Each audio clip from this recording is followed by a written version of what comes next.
My name is H.A. Goodman. I'm an author, columnist, and journalist. And to read all my writing, go to counterpropa.com. Subscribe to the newsletter at Counterpropa. Support the site through the Amazon links and the donate button.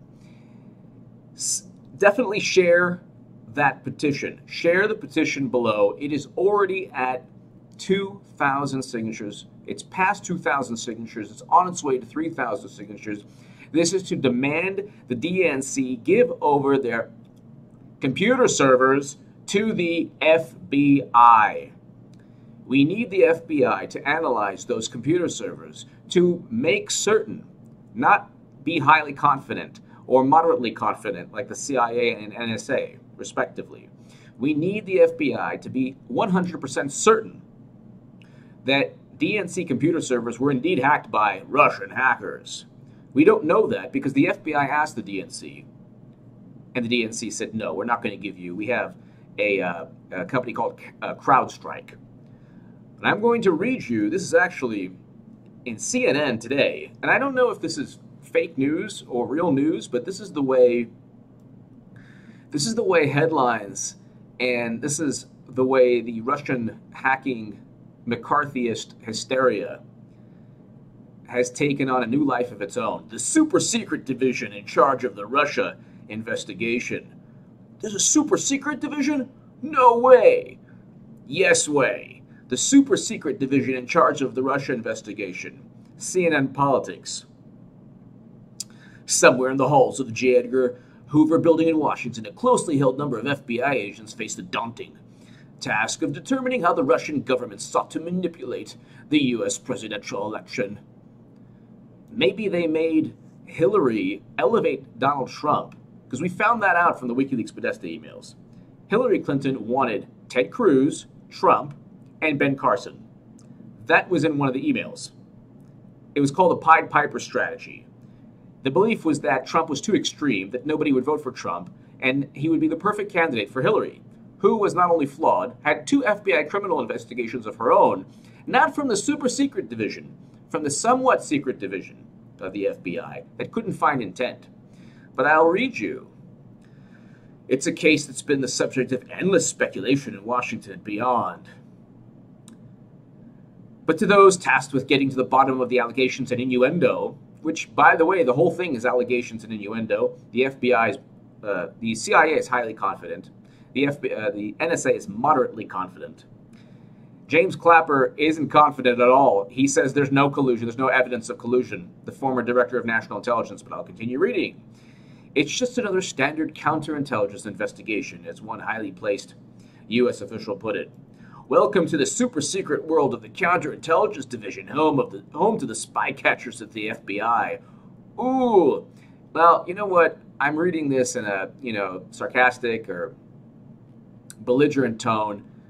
There are FBI agents. I respect the people who are really working to protect U.S. national security, American citizens in the FBI, the CIA, and the NSA. The bureaucrats who run the organization, I don't respect. Because if you're James Comey, you can't find intent, and like an umpire, you call a ball a strike and you make up for it by calling the strike a ball, or vice versa, you know what I mean? That's what he did with the Comey letter. He could have saved everyone all of this headache by simply doing the right thing. Hillary was careless and negligent. Recommend Espionage Act indictments. Didn't do it. Now we have this. Basically, this article goes on to talk about the counterintelligence division, which, like the FISA court, is using partially they got the FISA warrant because of highly confident, moderately confident NSA assessments and intelligence community reports that don't mention WikiLeaks or Julian Assange. Trump is on tape. That's the issue. The issue with President Obama spying on Trump is that Trump is on tape. He has been spied on.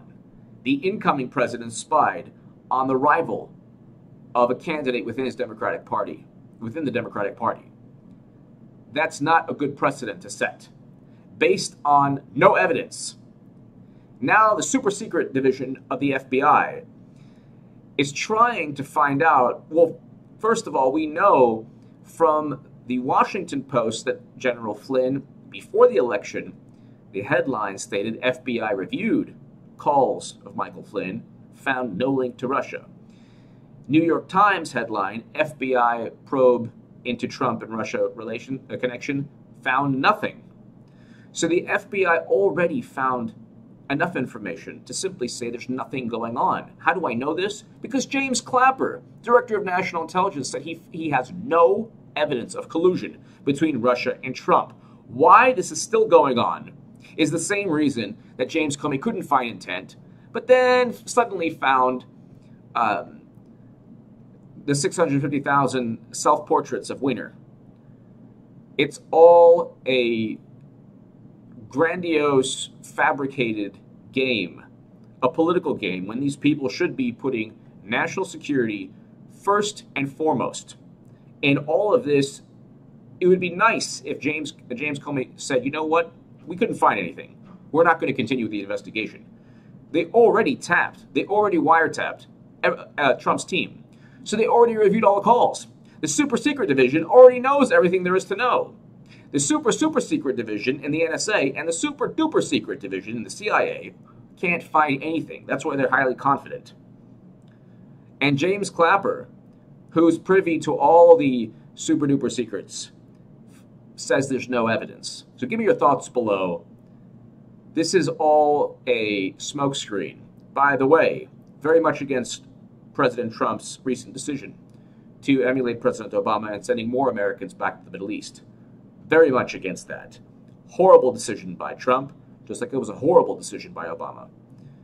Give me your thoughts below.